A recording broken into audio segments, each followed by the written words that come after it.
I'm Linda Sutton, and I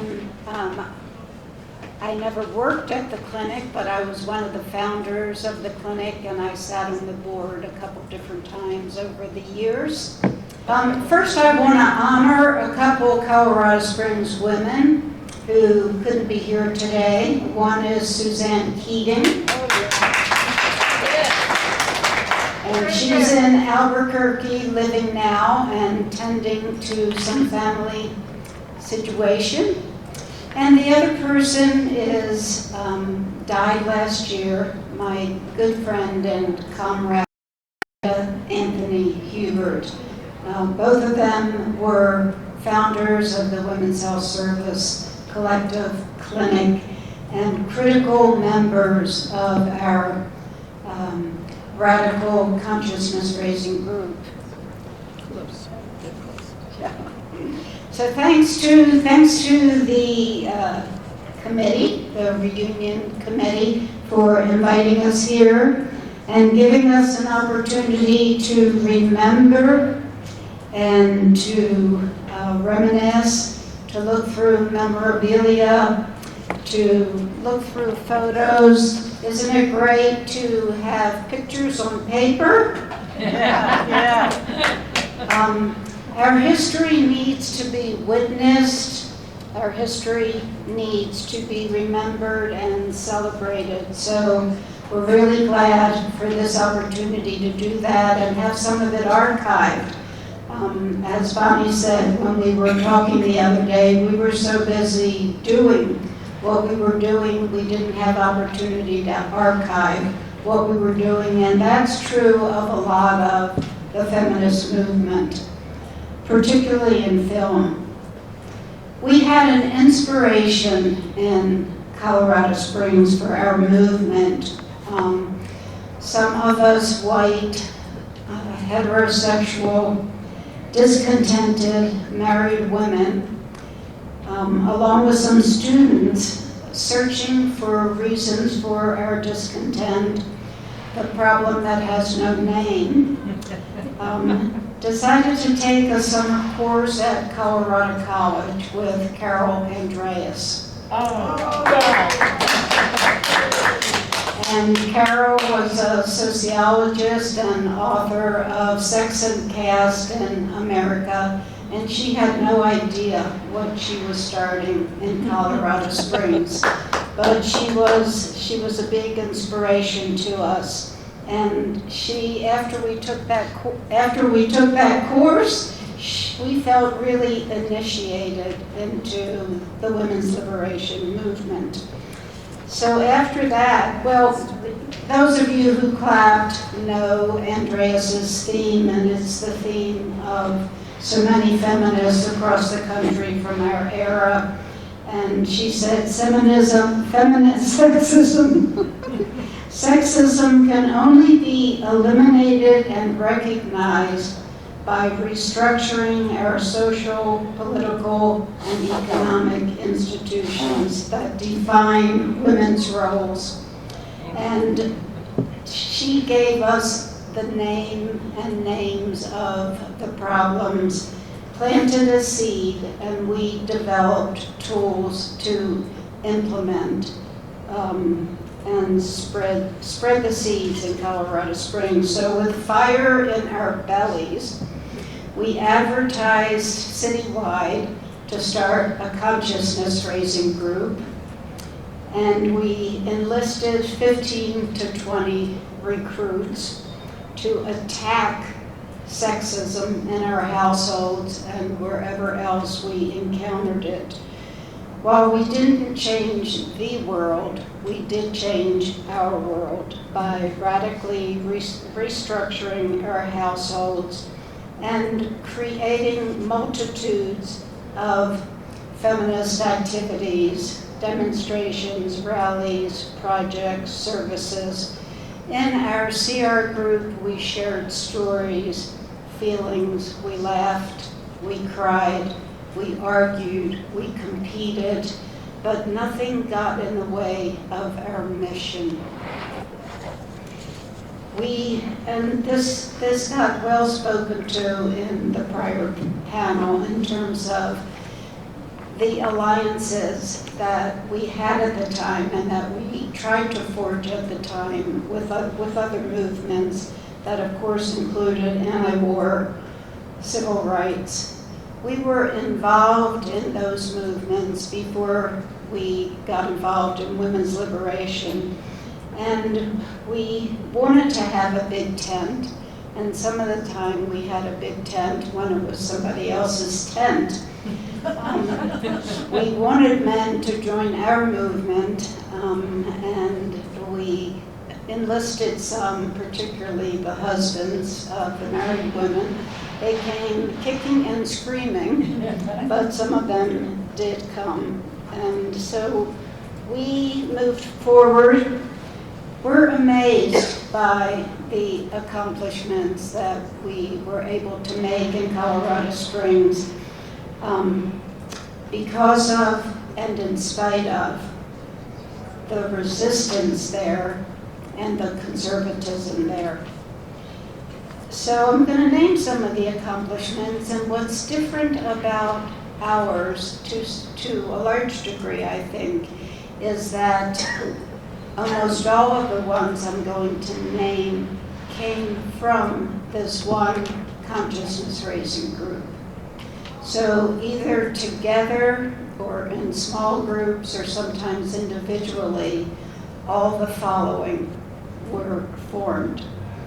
When we needed a village to raise our children, we developed playgroups, child care co-ops.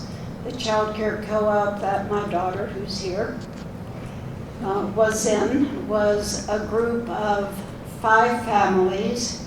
We each had 1 child, and we were all still married at the time, and each of us took a half a day off of work to take care of the children. We were all working parents, and we accomplished that for several years. Everybody, the men and the women, took a half a day off of work every week. We also had dinner co-ops where we rotated and cooked. Each of us 1 time a week just came for dinner and left. When we didn't like the structure of schools, particularly the elementary schools, we created a free school in the tradition of the free school tradition that lasted for many, many years in Colorado Springs. When we didn't want to live alone, we developed communes, 2 that I want to mention, a lesbian commune and a peace and justice commune. When we wanted women to be sure to follow us, we put a listing in the Colorado Springs phone book, Women's Liberation of Colorado Springs. We actually answered the phone too. If we were unhappy in marriage, we demanded change or we got divorced. Even when we got some of that change, we got divorced. When our sexual orientation no longer fit us, we came out as lesbians. When we couldn't relate to the writing that we were reading, we published our own. Yeah. We had a lesbian newspaper in Colorado Springs, New Phases. We had a lesbian bookstore in Colorado Springs, Abaton.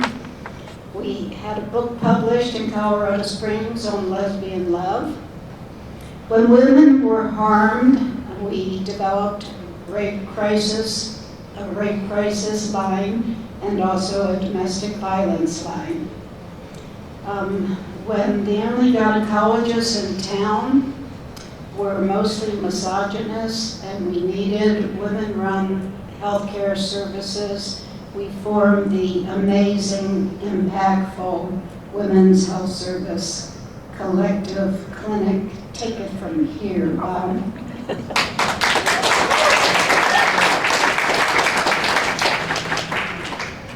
I'm Bonnie Bussell. Yes, Bonnie. Yay, can you hear me? Yes. Okay, can you hear me here? Yes. Can you hear me here? No. You have to hear me here? Yes. Okay. We felt the need to transform women's health care, to take back and share a measure of control over our bodies. Reproductive freedom was the burning issue. We started from a small office downtown offering free pregnancy testing and counseling. We supported women's choices.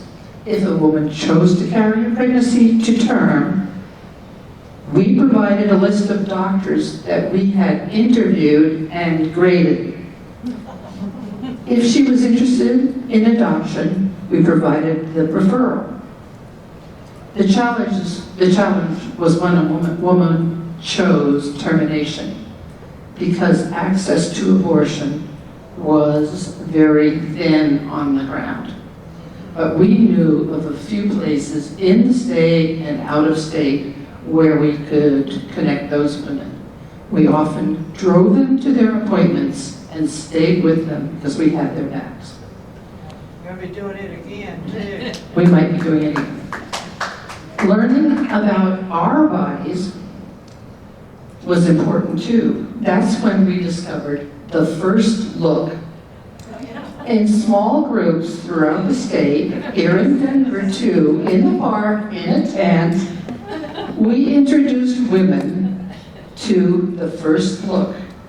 It was a revelation to view our own cervix with the help of a mirror, a flashlight, and a speculum. Yes. Of course, we had plastic speculum.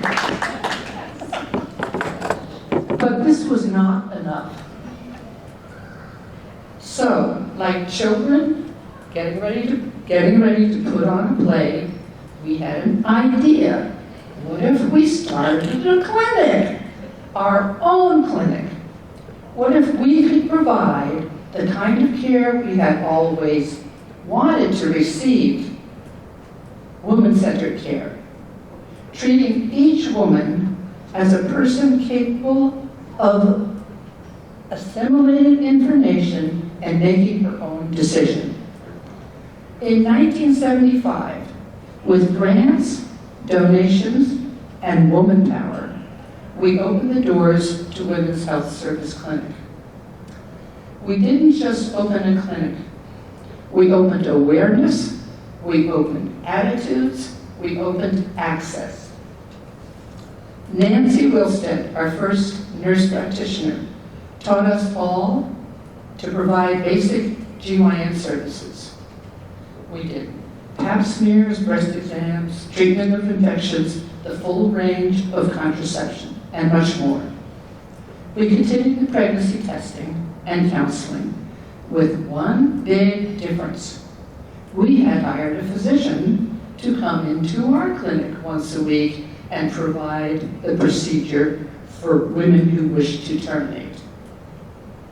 We also discovered what we called menstrual extraction, a low-tech procedure to empty the contents of the uterus. It might come in handy.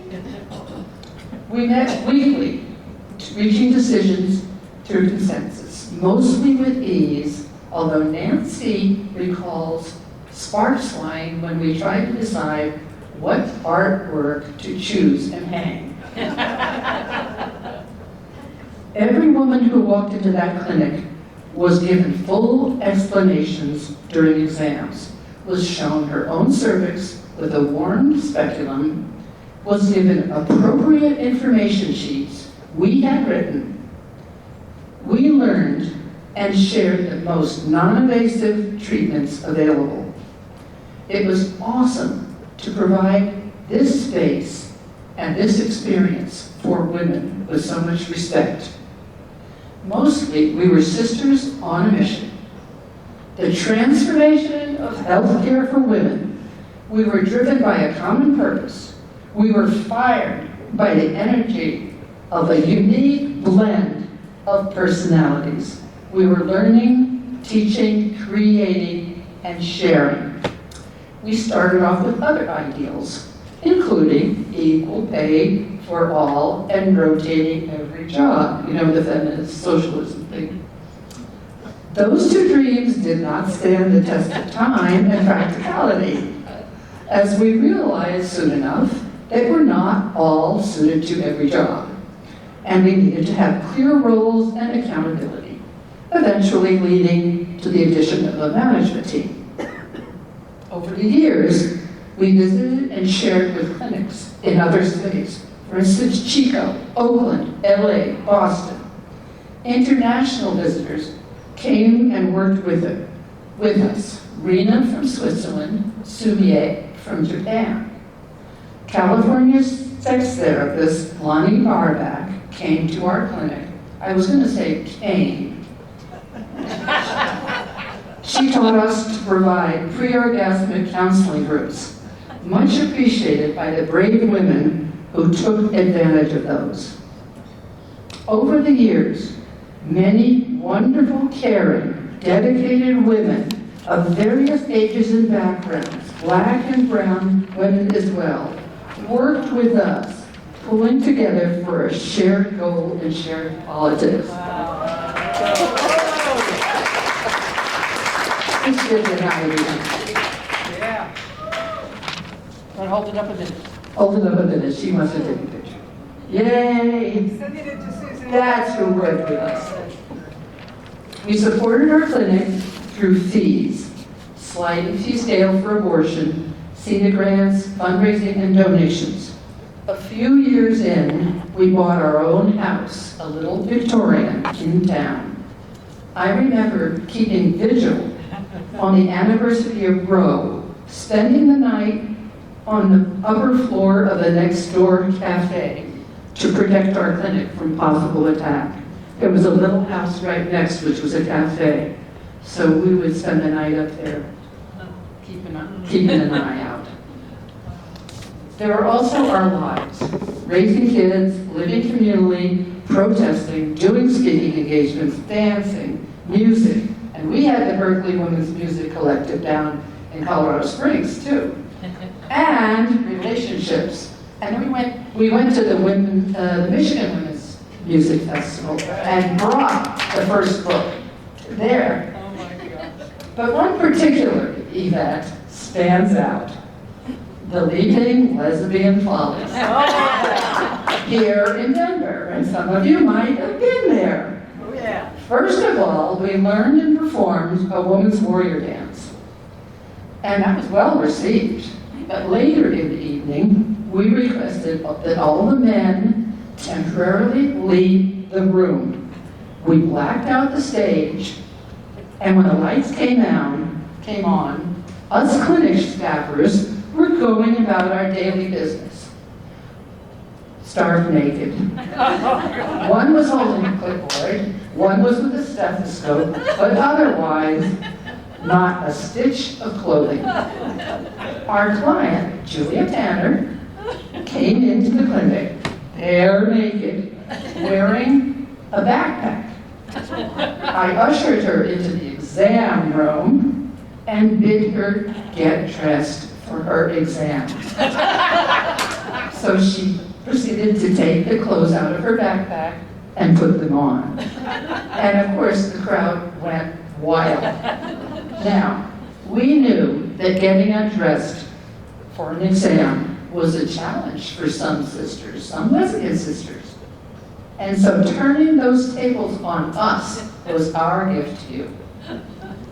There you go.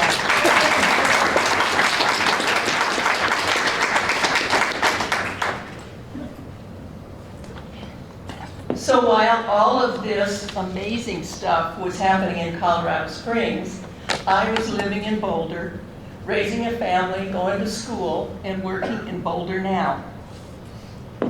The state now had 1,500 members at that time, and all of us were working feverishly to ratify the ERA. But we were also working on other political issues like closing Rocky Flats, abortion rights, lesbian rights, take back the nights, the night and supporting labor actions like the head ski strike and farm workers who were striking at the time in Colorado. I moved to Colorado Springs for my first job at the Women's Resource Agency and got to know these amazing women at the clinic and got to know them better through other political events. I went to grad school in Kansas with my new partner, Diane, 42 years now, worked in a battered women's shelter, but came back in 5 years and was thrilled to be hired as a director at Women's Health Service Clinic, WHSC. The clinic was thriving at that time in the home that was purchased, the Victorian house that was purchased in 1980. That we had about 15 staff members working at any one time.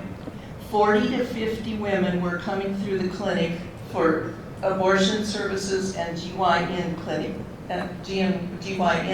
services per week.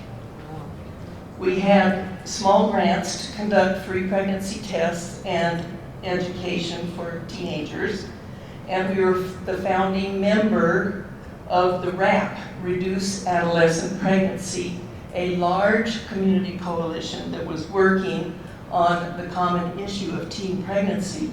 And RAP included 5 anti-abortion groups. It was an amazing group for us to be able to work together. By that time, a Women's Health Service Clinic was a nonprofit organization, and while it was governed by a board of directors and a management group, we continued to have group decision-making and operations input. This was the late 80s. Anti-abortion sentiments were heating up. Various laws were chipping away at abortion rights. There was the Hyde Amendment, which prohibited federal money for abortions. Gestational time limits were imposed inconsistently across the states. Waiting periods, mandatory counseling, and all of these laws varied from state to state, so it was a very uncertain time. There were hospital restrictions, strict admission privileges, and all of those became contentious too. Anti-abortion demonstrators were at our clinic every Saturday and Friday often, and clinic assaults were protected by free speech arguments at that time. As many as 17 doctors over the life of Roe have been murdered by anti-abortion people. Clinics were bombed and burned. The clinic in Boulder had gunshots. One clinic in Connecticut, I think, was assaulted by an anthrax threat. It was becoming more and more challenging to operate WHSC. Staff were phoned at home and harassed. Of course, we were harassed on the street going to work. We had bomb threats, which required more security measures and additional security equipment.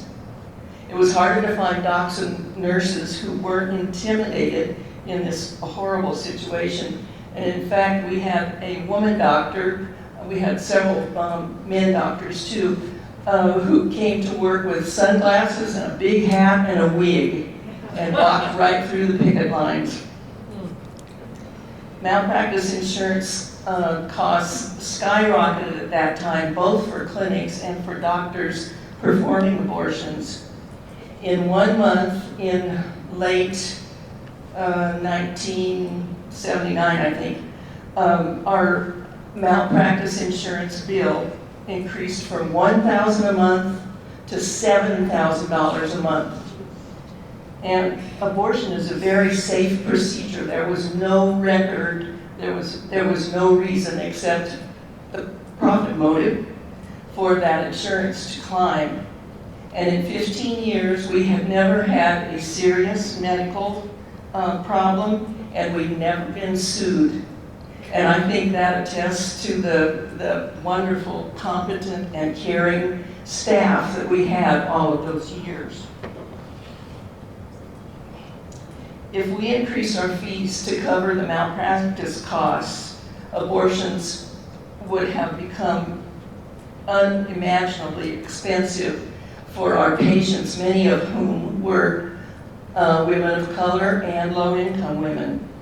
By the time we closed in October 1990, more than 40,000 women had been served by Women's Health Service Clinic, either with GYN or abortion. I think all of us are proud to have been pivotal in women's health care in the 70s and 80s. Many of us, both staff and patients, will be on the front lines of the protest when Roe is overturned. We know we're fighting for women's lives. Yes. Thank you.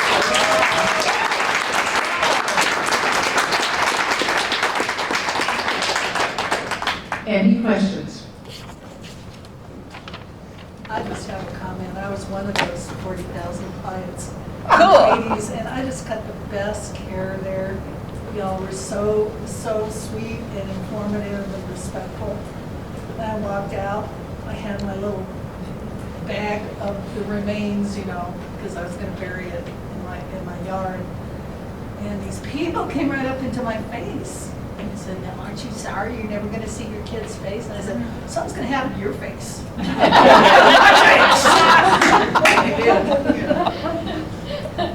Just have to say that you were wonderful care, wonderful care. Yeah. Any other questions or comments?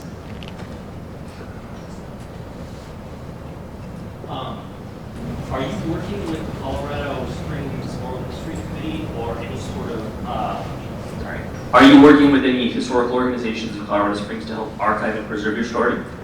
Not so far. It'd be a good project. I live in a co-housing community, and I was sitting at a table with several women of my age group and older in the late 70s and 80s. And Nancy Wilstead came up to me and we were talking about the clinic. And two of the women at the table said, "Oh, I went there. Oh, I went there." I had no idea. Wow.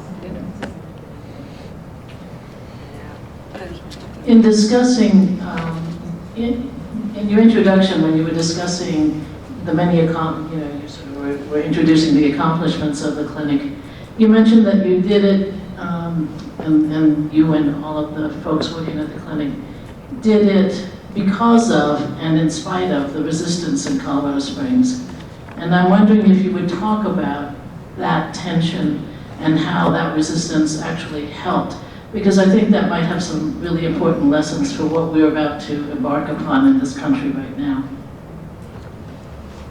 Well, I do think that the fact that of the extreme right-wing presence in our community pressed us to go forward with something. But it took guts. But I remember doctors had signs in their waiting room. Home delivery is for pizza. Not babies, right? Because we were very supportive of the midwives. You want to say something to that? Also, one of the things that happened during Amendment 2, and of course it was the idea of Amendment 2 was spawned in Colorado Springs, but it unified the town. And so it wasn't just the radicals in Colorado Springs fighting against Amendment 2. A lot of the more conservative, but not wackos, got behind it. And so that was part of the because of and in spite of.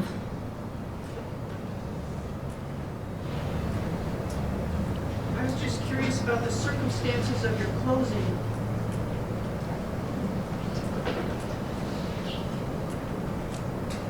we had a board of directors, and we had the management team, and we were facing all of those challenges that I listed. The demonstrations were heating up. It was harder to find staff. We had wonderful people, but it was getting scarier to work. It was also hard to recruit doctors. We had a choice of 3, I think, in Colorado Springs, and one who drove down from Denver every Saturday. So it was a demand. So it was a combination of those challenges. And the board and the management team decided that now was the time. We were in debt from the malpractice insurance and couldn't sustain that, couldn't multiply the cost of an abortion to women. It was around $200 at that point for a first trimester abortion. And it came to a point where all these things came together in a perfect storm. And there were, at that point then, other providers of abortion in the community. So we said, we need to go. It's been good. Hi, I would like to know what the relationship was of the Health Collective with Planned Parenthood of the Rocky Mountains, which has quite an established presence in Colorado Springs. Well, we were in solidarity. We were, we knew each other. We helped each other out. We sometimes stole their staff. Their staff liked working with us. But when they had started to be able to provide abortion, then, okay, good work, now we can step down. When it was being provided more readily, we could step down.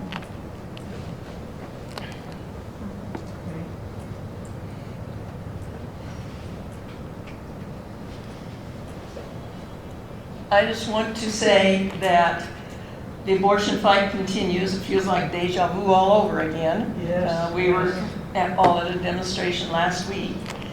And it's important to remember that the draft of the overturn of Roe is not specific only to abortion.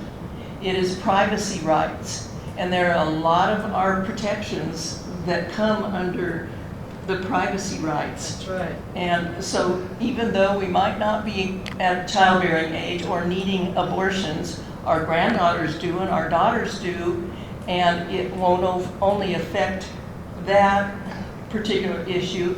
It may affect gay marriage. It may affect private education and other privacy rights. So vote and donate to the organizations that are going to stay alive and provide abortions, even though half of the states are going to close down and abide by Roe, by the overturn.